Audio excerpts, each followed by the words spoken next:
So how does Fireman plan to revolutionize the future of orchestration? Well, global policy controller is what we hope to be able to utilize. We're trying to change the way you think about kind of how traditionally you've been thinking about your security policy and different way of seeing it. So historically, we're thinking about security rules and which rule passes what traffic and which rule do I need to place on which device, which objects do I need to be able to add to those rules. And so now maybe you had certain sections in your security policy that controls DNS or controls HTTP. And then you just, as policy gets larger and larger, right, it's harder to manage.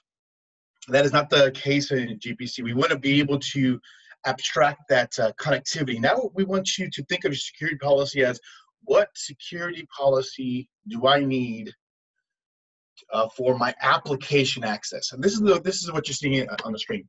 We're thinking of what containers or what can I do to plan for access for HTTP.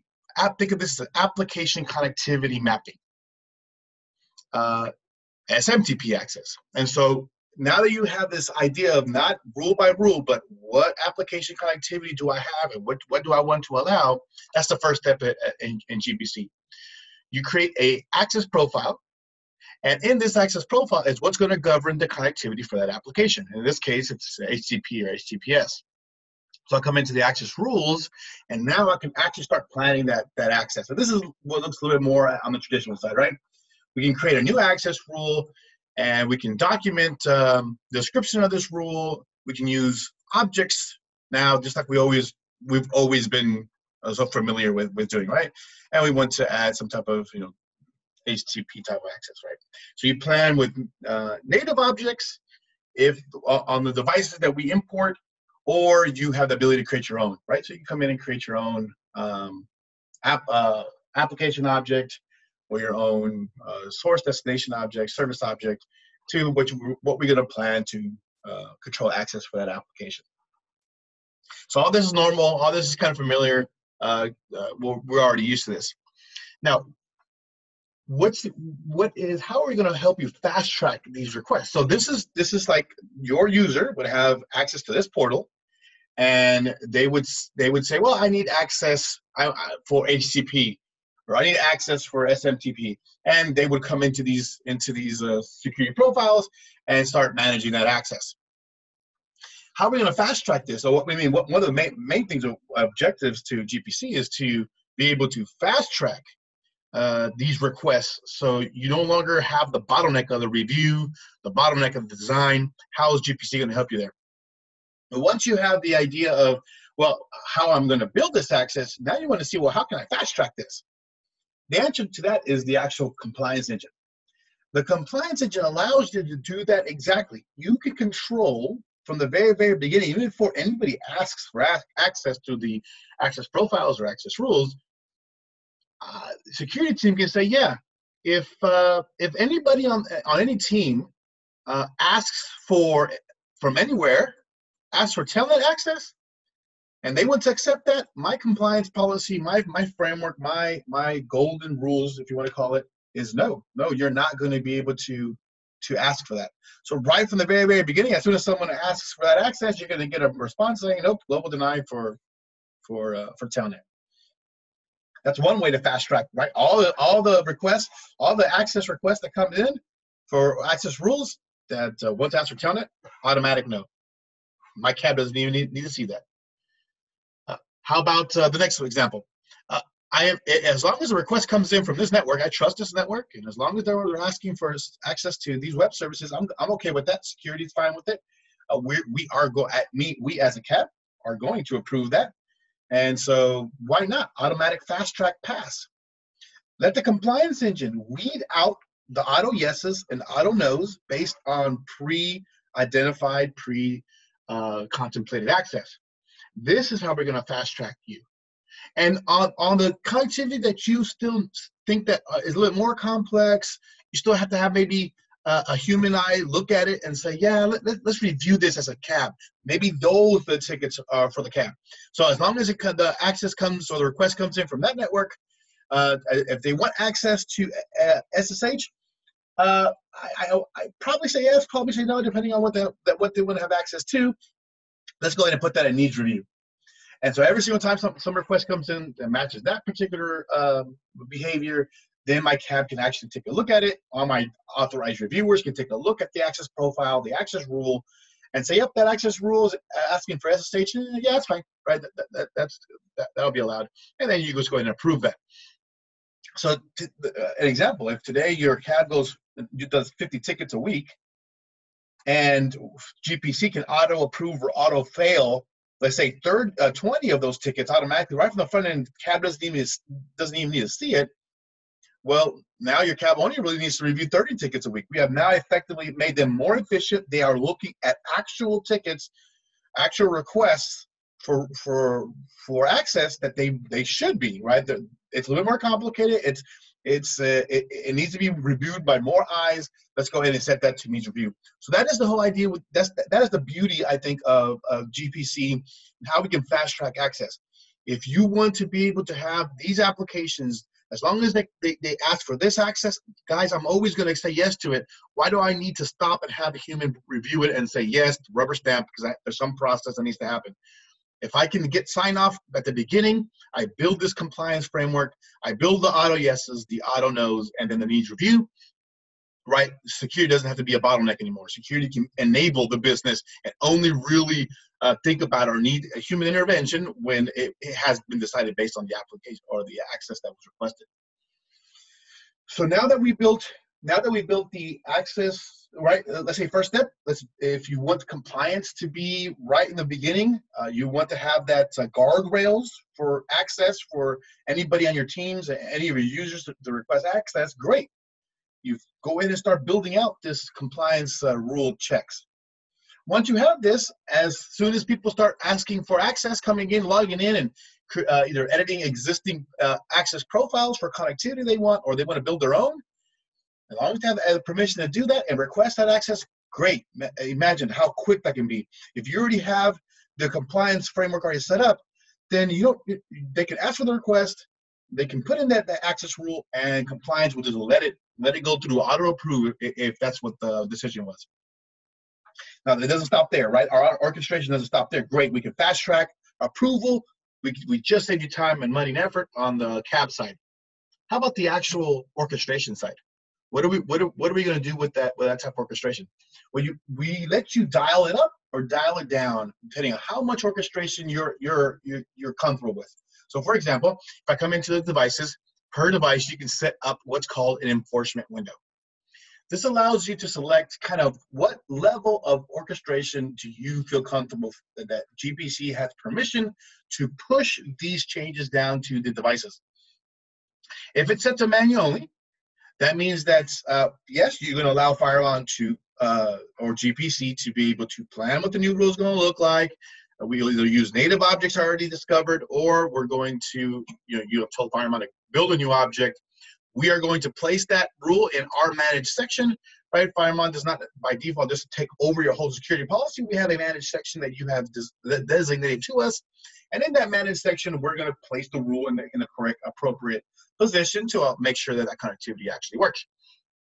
So we're going to design it. We're going to plan it. If you already set up the compliance part of it, great. We're going to either auto-reject, auto-approve, or we're going to wait for a human to say yes or no to it. But we're still not going to push it yet. Not until you tell us how you want to do that. So manual only is yes. Fireline, you're going to wait until you can build it, you can design it, you can auto-pass, auto-fail based on compliance. But as soon as you actually want to actually push this or you want to enforce this, then go ahead and wait for me. Wait for me to be able to push that. And I'll show you an example of that. That's like dial, that's like the most manual, right? All the way to the left dial, almost off. Now, turn it all the way to the right is continuous, right? That means as soon as the compliance engine releases it, right? As soon as the compliance engine releases the request, the compute engine will design the change, will calculate where the changes are going to go to which device. It's going to plan it, design it, and which rule position is going to put it at in our managed section. And as soon as I can, I'll just go ahead and push that and enforce that. That's going to be kind of the zero touch solution right there. If you're looking for a zero-touch solution, having to continuous compliance is where you would want to be at. So think of that workflow. Think of if you have the compliance rules already set in place for your auto accepts, auto denies, or needs review. Whenever your user comes in, takes a look at the access profile. Yes, I need to add a new access rule. This is the application connectivity I'm looking for. I need to my source to this destination. Go ahead. This is what I want. Compliance says yes, moves on, computes the change, which object need to put where, on which rule in our managed section. It'll also calculate which devices will be in path, and I'll show you kind of where that's at. But based on the interface, routing tables, interface information and routing tables, we'll make the calculation on which device is in path, so we make sure we only push the rules to or design the rules on the right devices, and now if it's set to continuous, we won't even break, right? We won't even tell you I'm about to push this. It's as soon as I get permission to do it, as soon as compliance releases it, as soon as compute tells me I'm good, let's push that. And you no longer have to do anything, right? We will automatically push that down. So you have all the way dialed to the right for continuous, and kind of zero touch as possible, all the way to the left, manual, and then you still have in the middle. Your dial can say, hey, I'm not I don't want you to push it immediately. Let's go ahead and create a scheduled window. My change window is Tuesday morning at 3 a.m. So yes, Fireman, go ahead and calculate all the changes you have during the week. I want you to plan that, plan the compute for the objects and for the rules and things like that, but wait until Tuesday morning at 3 a.m. To be able to enforce and execute those on the firewalls. So we really give you your flexibility. How much orchestration, how much automation are you comfortable with, all the way to the left, all the way to the right, and you can always change these. And so we want you to kind of ease into it. Most probably at the beginning, if you feel like, yeah, I want the orchestration to do this and fast track it, great. But when it comes to action policy push, right, let me do it. I'll do that, and you can set it to manual if you want to. Now, how are we going to decide which devices will be in path for this access that you're creating in your access profiles and your access rules? Well, the idea is that every device that we import, you're going to tell Fireman which interfaces, right? What interfaces do you want us to calculate access through? And so when you import the devices, you will enable it. For example, I have two interfaces here on my Cisco ASA where I want it to calculate. And then also which ACLs, right? Which security policies do you want us to calculate? So it's very, very important for you to enable GPC to orchestrate to the device, and then enable the features, right? Enable where do you want us to orchestrate, in which ACL or which security policy do you want us to create our managed section, and which interfaces do you want us to calculate the routes through to plan which devices will be in path. This also allows us to say, well, there are some routing hints that you need to be aware of to really have the 100% visibility into our network. So you pretty much give GPC let's say, our own routing table. That's what I usually call those routing hints. And anything from source to destination, right? If you want us to calculate, hey, if the request comes from this source to this destination, yes, go ahead and include that as a calculation for this particular firewall. Based on the source and destination routes on this firewall.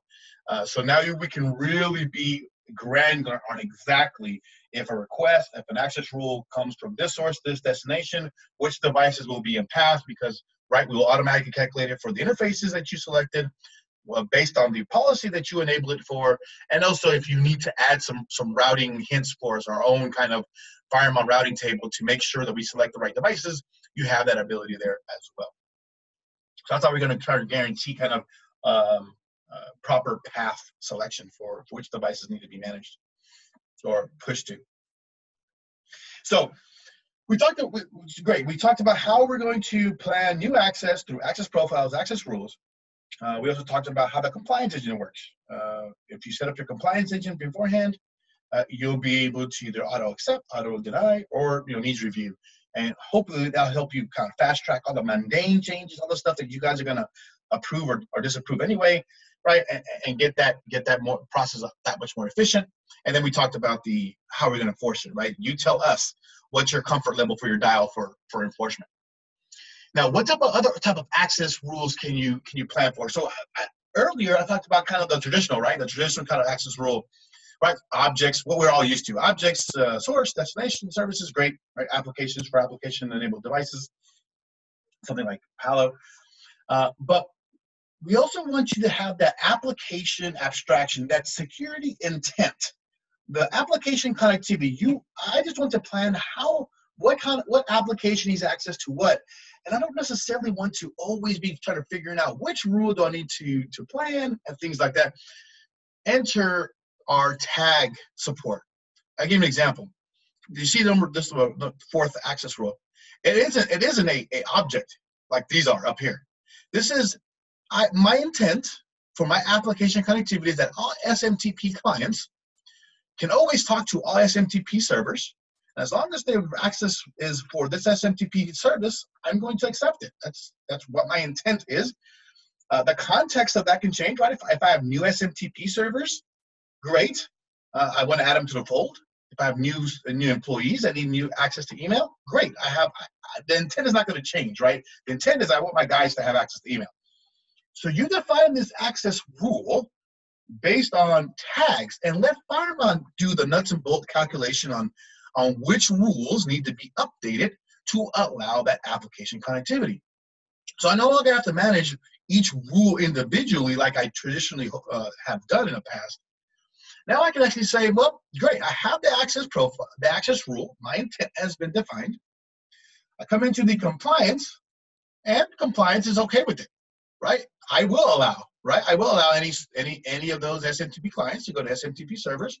As long as it sits using that service, then yes, I will auto pass it. So compliance has agreed with me that access intent, the application intent is okay. I have designed my access rule, and I can easily deploy any new SMTP server to that fold or any new SMTP client, because all I have to do now is come into an object, create a new object, and tag it with the SMTP clients. As soon as I create that object, Compute will say, hey, I have a new object with that tag. I actually have access rules that govern access for that tag. Let me go in and put that object, whatever you define here, as now a new source or a new destination to that rule. And we will do the calculation for the nuts and bolts. You don't have to worry about that context change. The intent hasn't changed. Security hasn't changed. Let's just calculate the new object. Go ahead and add that. I mean, how easy is that? When we have these mundane, right? How often do we need to make changes for adding a new IP to a new service group or something like that, or some destination? And we have to go remember which rule what those live at. Is it rule 5, 10, and 15 that I have to go manage that? No longer, because the intent is already there. We've defined it. Let us calculate which rules need to be implemented to allow that application connectivity. And all you now have to worry about is making sure that the application connectivity is correct, that compliance is allowing that application connectivity, and you just to help us define this very, very simple which objects pertain to which based on tags, right? And then it's a different way of managing your application kind of connectivity, and I have to worry about always which rules are there in place. That's going to be a real new way of looking at how can I orchestrate.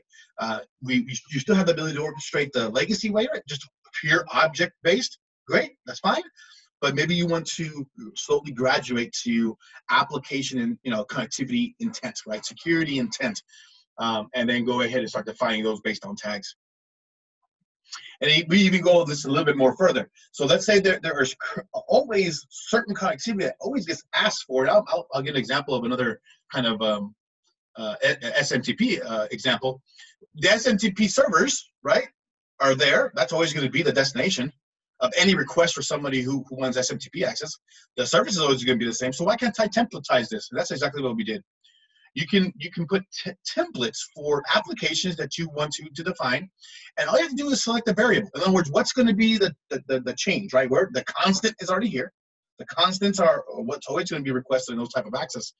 But maybe my new employees are the variable, and so you create a template with the new variable. Make sure you put the constants in there.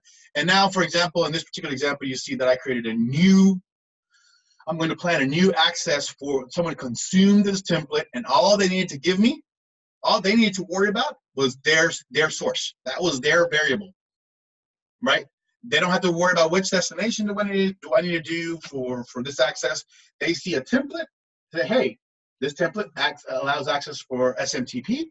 I need to consume SMTP, and all it does is going to show me is, oh, okay.